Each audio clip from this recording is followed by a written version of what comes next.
Hai semuanya, pernah nggak sih kalian duduk sendiri, tiba-tiba mikir, ini hubungan yang aku jalanin sekarang, sehat nggak ya? Kadang pertanyaan itu muncul diam-diam, pas lagi malam, atau saat kita ngelamun di tengah keramaian. Nggak ada angin, nggak ada hujan, tapi hati kita kayak ngasih sinyal bahwa ada yang ganjil. Nah, hari ini saya pengen ngobrol soal hal itu, bukan buat menghakimi, bukan juga buat nyuruh kalian langsung ambil keputusan, tapi sekadar ngobrol santai, biar kita semua bisa lebih jujur sama diri sendiri. Cinta itu emang rumit. Kadang kita terlalu sayang, sampai nggak sadar kalau yang kita perjuangkan justru nyakitin kita pelan-pelan. Awalnya mungkin manis banget. Diperhatiin, ditanya kabar tiap jam, diantar jemput, dikasih bunga atau kata-kata manis. Tapi lama-lama, perhatian itu berubah jadi kontrol, jadi larangan, jadi rasa takut. Dan anehnya, kita masih tetap bertahan. Karena kita pikir itu bentuk cinta. Saya tahu nggak semua hubungan itu mulus. Setiap hubungan pasti ada masalahnya. Tapi beda loh, antara hubungan yang sehat tapi sedang berjuang, dengan hubungan yang udah jadi racun tapi kita paksain terus. Nah, biar kita nggak terjebak terlalu lama di situasi yang sebenarnya menyiksa, yuk kita obrolin bareng. 7 tanda kamu mungkin harus bilang cukup dan mulai pikirin buat pergi. Yang pertama, kamu nggak bisa jadi diri sendiri. Ini mungkin terdengar sepele, tapi coba pikirin baik-baik.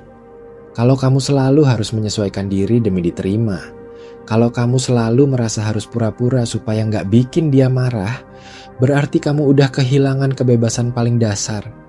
Jadi diri sendiri. Dalam hubungan yang sehat, kamu harus bisa tertawa lepas, nangis jujur, ngomong apa adanya, dan tetap dicintai. Kalau kamu merasa harus berubah jadi orang lain hanya untuk mempertahankan dia, itu bukan cinta, itu topeng. Yang kedua, kamu selalu merasa bersalah. Padahal kamu nggak salah. Kamu cuma pengen jalan sama temenmu, dia marah. Kamu telat balas chat karena sibuk kerja, dia ngambek.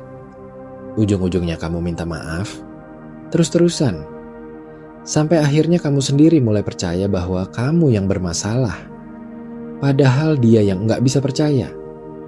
Dia yang nggak bisa kompromi. Hati-hati ya, ini bukan kamu terlalu sensitif. Ini kamu terlalu sering disalahkan.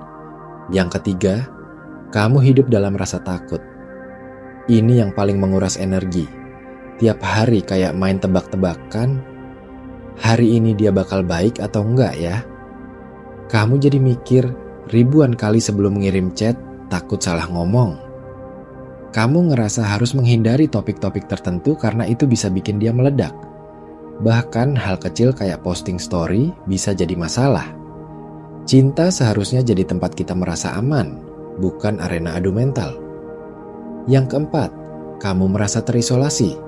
Pelan-pelan, kamu mulai kehilangan koneksi dengan dunia luar. Dulu kamu sering ketawa bareng teman-teman, sekarang jadi jarang ketemu. Dulu kamu cerita apa aja ke keluarga, sekarang malah nutup-nutupin.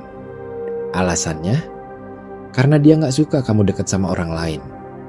Dia mungkin bilang, aku cuma pengen kamu fokus sama aku.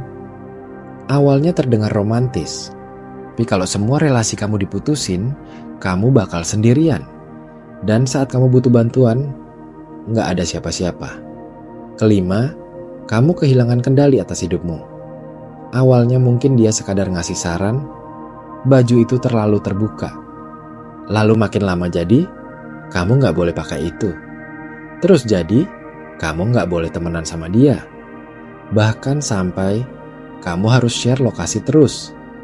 Pelan-pelan, kamu merasa kayak ke boneka yang digerakkan. Kamu hidup bukan buat dirimu sendiri, tapi buat memuaskan ekspektasinya. Dan sedihnya, kamu mulai percaya bahwa itu wajar dalam hubungan. Keenam, kamu sering merasa cemas tiap lihat notifikasi dari dia. Bukan karena rindu, tapi karena takut. Notifikasi yang harusnya bikin senyum, malah bikin jantung deg-degan. Kamu khawatir bakal dimarahin karena hal-hal kecil. Kamu mulai ngerasa HP kamu bukan lagi alat komunikasi, tapi alat pemantauan. Dan kamu hidup dalam tekanan konstan. Nggak ada hubungan sehat yang dibangun dari rasa takut kayak gini. Dan yang ketujuh, ini yang paling serius. Ada kekerasan dalam bentuk apapun. Entah itu verbal, emosional, atau bahkan fisik. Kata-kata kasar, ancaman, gaslighting, atau sikap manipulatif, semuanya itu kekerasan. Dan kalau udah sampai sini, kamu nggak perlu alasan logis buat bertahan. Nggak ada cinta yang sah kalau harus menyakiti. Saya tahu banget, ninggalin orang yang pernah bikin kita bahagia itu nggak gampang. Apalagi kalau hubungan itu udah lama, atau udah jadi bagian besar dalam hidup kita. Kita mulai mikir, tapi dia pernah baik kok. Atau mungkin nanti dia berubah. Tapi coba tanya diri kamu sendiri, berapa kali kamu udah berharap dia berubah? Berapa kali kamu udah kasih kesempatan? Dan apa yang berubah? Kadang kita terlalu berharap sama potensi seseorang, sampai lupa ngelihat kenyataan di depan mata. Kita nggak dibesarkan buat egois. Kita diajarin untuk sabar, untuk memaafkan, untuk berjuang. Tapi jangan sampai ajaran itu malah bikin kita menyakiti diri sendiri. Bertahan di hubungan yang toksik bukan bentuk kesetiaan. Itu bentuk pengkhianatan pada diri sendiri. Saya percaya, setiap orang punya batas. Tapi jangan tunggu sampai batas itu habis. Jangan tunggu sampai kamu udah gak punya energi buat bangkit. Kadang, cinta terbesar justru adalah saat kita memilih diri kita sendiri. Saat kita berani pergi, bukan karena benci, tapi karena kita ingin sembuh. Kalau kalian lagi dalam situasi kayak gini, kalian gak sendiri. Banyak orang di luar sana yang pernah ngerasain hal serupa. Dan banyak dari mereka yang berhasil keluar dan hidupnya jauh lebih baik sekarang.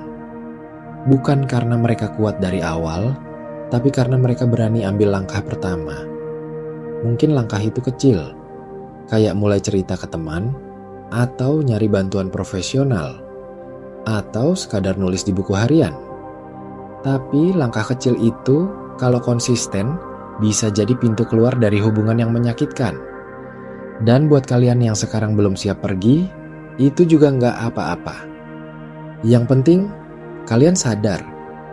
Kalian tahu bahwa ada yang salah, dan kalian punya hak untuk hidup yang lebih baik. Prosesnya nggak harus cepat, tapi jangan berhenti melangkah. Karena cinta sejati nggak akan bikin kamu kehilangan jati diri. Cinta sejati nggak akan bikin kamu merasa kecil, takut, atau terasing. Cinta sejati bikin kamu tumbuh. Bikin kamu jadi versi terbaik dari dirimu. Dan yang paling penting, cinta sejati bikin kamu merasa aman. Saya tahu ini topik yang berat, tapi kadang kita memang butuh obrolan yang berat biar bisa sadar. Jadi, kalau malam ini kamu dengerin ini sambil rebahan, atau sambil jalan, atau sambil ngelamun di bis, saya harap ada bagian dari pembicaraan ini yang nyentuh kamu, yang bikin kamu mikir, iya ya, aku pantas untuk lebih baik. Terima kasih udah dengerin sampai akhir. Kamu kuat, kamu layak bahagia, dan kamu nggak sendiri. Jangan takut buat ambil langkah pertama. Nggak ada yang lebih berani daripada orang yang memilih sembuh.